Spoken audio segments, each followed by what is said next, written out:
everybody, what's up? It's your girl Bondy Blue, and I am back for another Love and Hip Hop New York review. And your girl is feeling real BWP out here. Okay, feeling like, you think this is, we want money, we want a man with, yeah, girl. We see him, his pockets bulging, his money are indulgent. Stop. Pull over, brother.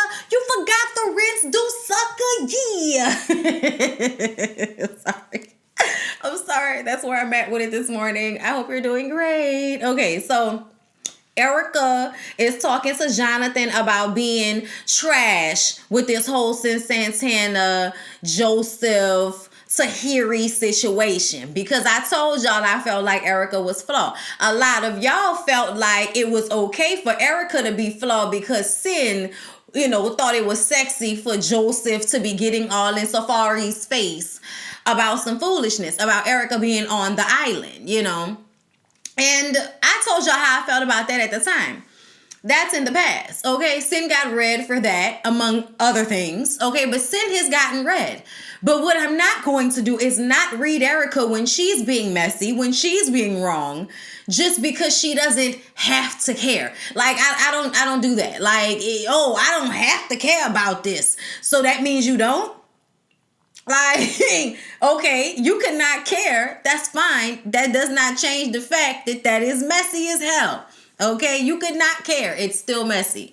All right. And that's how I feel. And that is how Jonathan got Erica to feel once she realized, okay, yeah, I'm trying to hook my ex's ex up with his ex, and my ex is still going through it and feeling some type of way. Erica thought that it was over between them two. She saw him online and she thought it was whatever. And I just want to say, Erica, I don't know who told you that something was wrong with your first set of teeth. They lied. They lied. Get them back.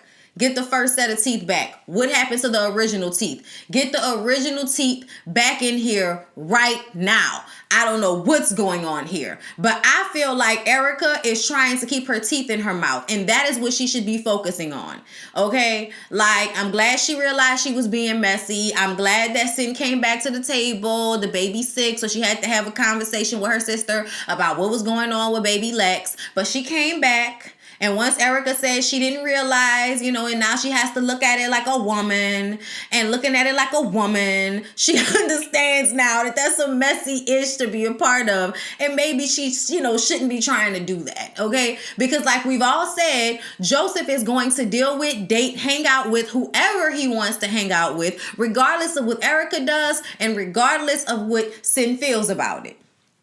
So it don't even make no point in getting yourself involved and making yourself look bad unnecessarily while you pregnant, okay? So they make up, and Sin was like, do you want to hug me? And she was like, yeah. So they hug, and then she rubs the baby. She's like, oh my God, I know the baby's going to be so beautiful. But the thing that kind of irked me was Erica whispering in her ear she needs to be the old Sin. What the hell does that mean? Because I've been watching. I just finished watching their breakup on Love and Hip Hop New York, what it was, season 5 or season 6, one of those seasons. I've been going back and forth between Atlanta and New York, okay? Atlanta was giving life for the longest. I just want to say that. Like, I'm on the season where Kirk and Rashida found out about the outside baby. That little part, okay? Entertaining as hell, okay? But ultimately, y'all, Erica is a user like a mug. And I would be so surprised if she and Safari are really in love, or if somebody told her it was a way to a bag. Because I hope that's not why she's done all this. I would like to hope not. I always tell y'all I like seeing them together. But when I look at how she played Rich, when I look at how she played Sin, like, and the way she is able to talk everybody into believing that she's being genuine and bursting into tears and shit. Like, watching her do that in succession instead of over an amount of years. Because, y'all, I reset after a season is over. I can pretty much come back to a new season with the open mind about somebody that I didn't previously like until they do something that reminds me about why I don't like them. And then I don't like them again. But ultimately, I could come back with a clean slate with most people. That's just the way I do this. Okay, that's the way I am about this. I didn't forgot. I don't care no more. I'm reviewing new shows. New stuff is happening. I don't have time to retain any, upsetness about whatever you did 3, 4, 5 seasons ago. But baby, Erica is something else. And I just want to remind people that she been flaw. And like Sis said, you been sucking dick on that season. You been sucking dick. Don't do that, okay? Remember when she felt like Sin was cheating on her with the diaper nigga, and then she bring it up to Sin, even though she had been cheating on Sin with Bow Wow the whole time and messing with Rich the first season. Like the first season they were on there together, she cheated on Sin with Rich. The second season they were on there together, she was cheating on Sin with Bow Wow. She kissed the man in the mouth on national television, and Sin was like, bitch, are you serious? So like, if we're going based off storyline, whether she was gay for pay and this was off of television or not, which I feel like it was more so from Erica's, standpoint, because I've seen the way she's able to manipulate people. I just kind of felt like, that situation worked itself into being like a real issue between the two of them. So I don't know if I feel like it's always for show, but when she whispered that shit in her ear about, I want to, you should be the old Sin, it just kind of made me feel like, she was telling her, bitch, I'm on here acting, I'm on here starting drama just so we can have something to do on this show. So toughen up and don't get in your feelings about it because it's just for the show. Like, that's what that sounded like to me when she said that to her, But I've talked about this scene for too long, so let's go ahead and move on. So Yandy. Okay, this episode, Yandy takes her kids to a playpen to play, and she gets a call from Mendices.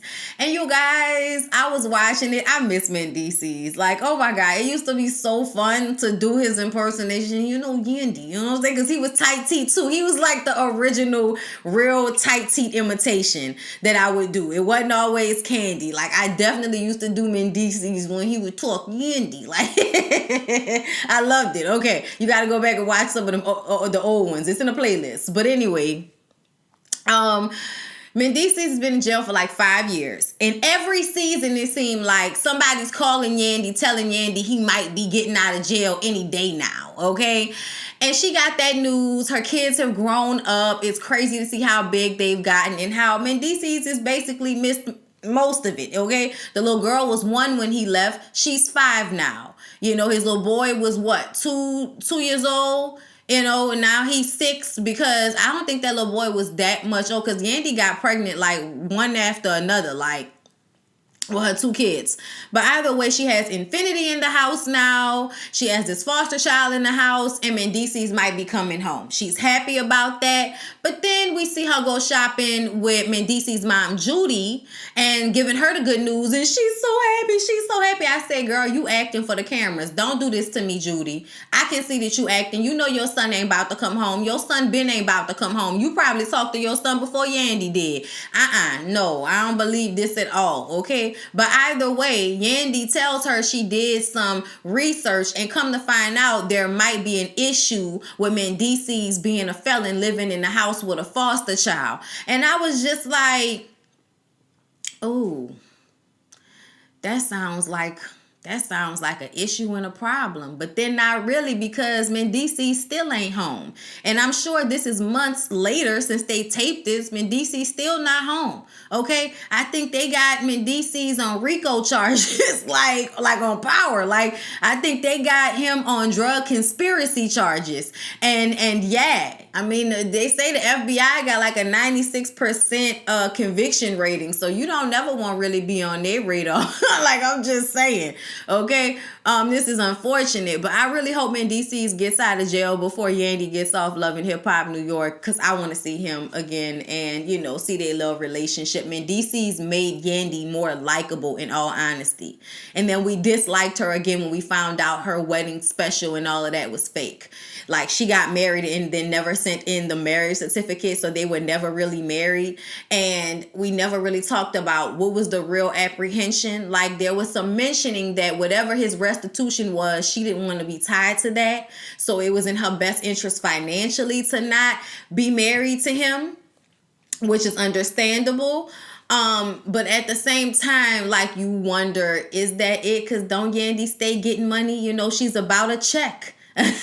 So if you getting money like that, shit, you know, how much is the restitution? You know what I'm saying? Like, you just wonder these things. But you know what? Whatever. Judy is like, so what, you was gonna ask Mendices to go somewhere else? Like, what he supposed to do? That's his house.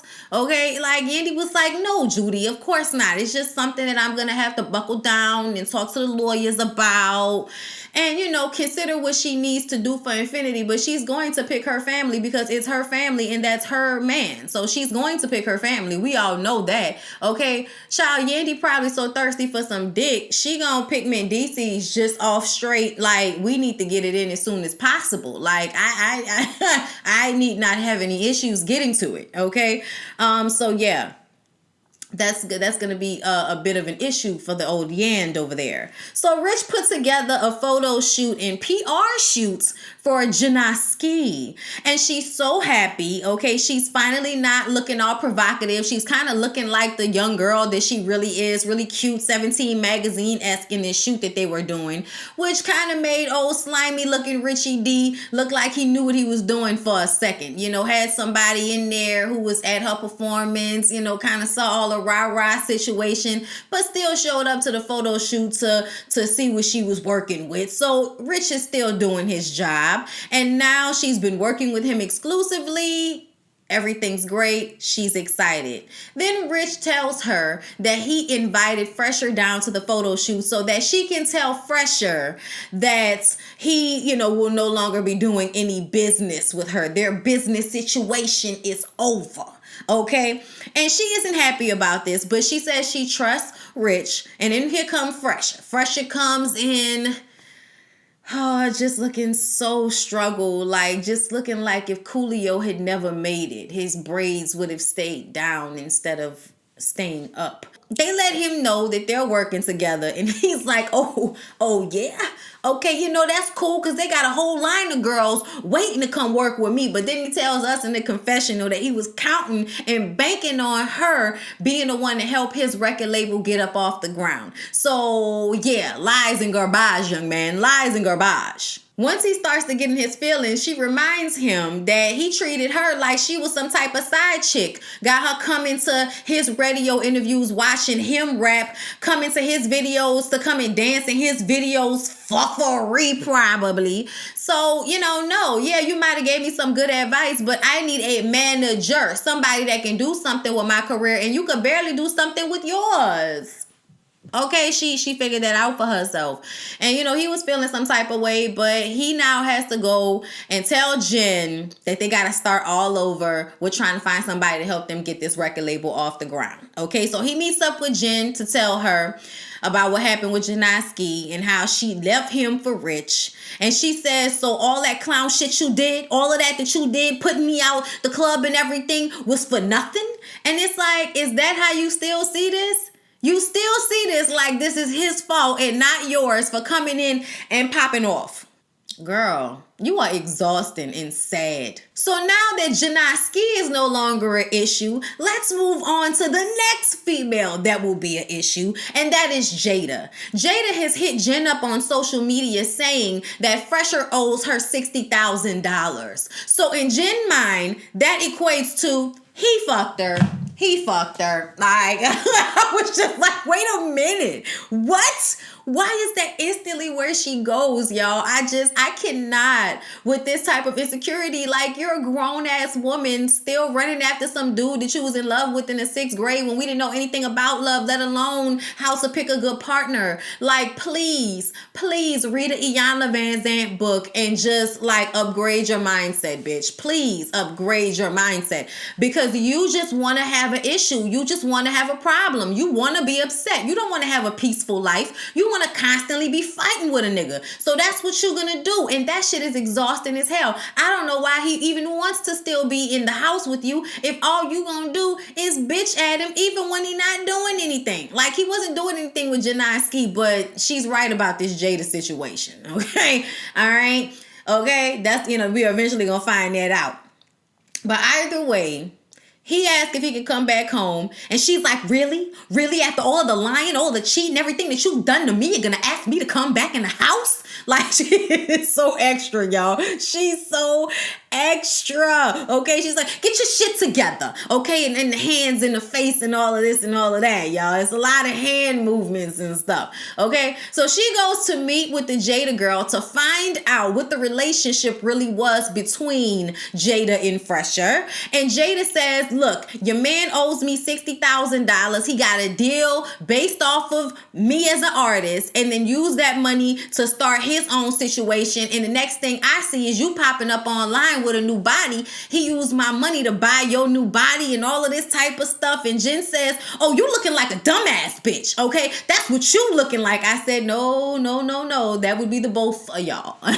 Okay, her for trusting him with money, and you for still being with him after all these years. Like, come on now. Like, you're definitely taking the bigger nosedive into dumbass bitch than she is. But you know what? She's here in leather booty shorts and and boots and shit with paperwork. I mean, I don't know where she was pulling this paperwork out from, but she was pulling paperwork out from everywhere with text messages between the two of them, with him saying that he loved her and all of this. And then she was telling the producer they had a genuine relationship. She wasn't some side bitch. I said, apparently you was, because his main is over there, you know, giving the security a run for their money. Like, of course, Jen says, oh, so you want to be me? Oh, you a clout chaser and all of this. And it's just like, girl, what clout is there for her to chase? Your man has no clout. That's why he's here. He has no clout. That's why you live where you live. Because y'all have no clout. Stop it. So now Jen will go and find Fresher and then get mad, throw things, and hit him. You know, this will then transfer to him. And she's going to keep going around, okay, expressing anger like this. This child needs anger management and some therapy sessions. Sis got some issues, okay? So the threesome that is Tahiri, Erica, and Safari are at his photo shoot that Erica has put together for Safari. All right, he's in this really nice suit with these sunglasses on, taking pictures with, like, you know, soft color backgrounds. It's supposed to be his album cover for this album he has coming out. Y'all support, you know, Safari, and just, you know, try to remember where he's coming from. Okay? You know, give the old boy's music a chance. So Erica and her T tell them what happened with Sin and Jonathan and how bad she felt once she really thought about it. And Tahiri, you know, she's like, that's all well and good. You know, I don't want anybody to be hurt, but I don't want to be looked at as the person that's breaking up a happy home. You know what I mean? And that's not what's going on. They are not together. Regardless of how hard this may be for Sin, they are not together at the end of the day, okay? Safari and Erica are having a joint bachelor and bachelorette party. This is what I wanted, but I don't have the friends for this.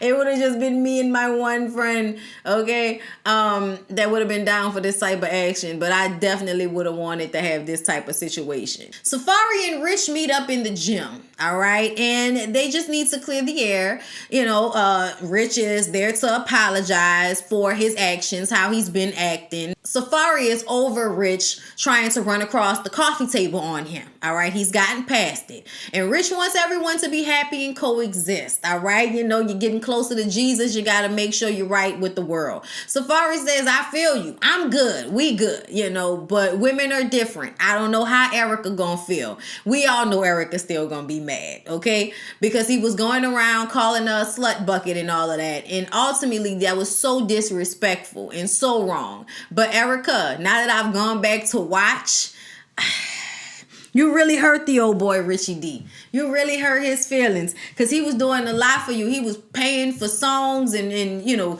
all kind of stuff. He was paying for stuff for you, and you was ungrateful, and then you was still playing with him. Like, you was only with him because you wanted him to continue to do things for your music career. Like, that was really plain to see.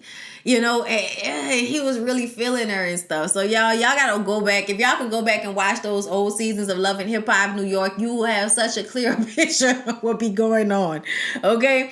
So Erica and Safari have their bachelorette parties. And on one side, Erica has a male and female stripper.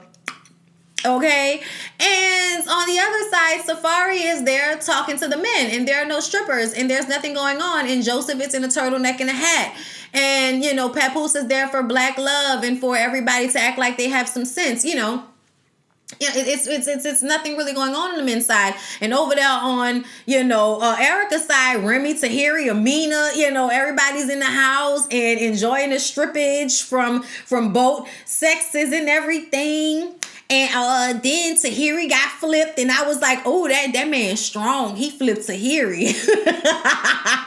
Because that bitch ain't light, okay? And then Erica finds out that Rich is over there at Safari's bachelor party, and she gets upset. And so her homegirls go over there to tell Safari that Rich has to go. Safari tells them, man, get the fuck out of here. This is my bachelor party. Y'all not coming over here telling me what's going on. And he start throwing money at them. So now Erica gets up and says, oh, is that what you're doing?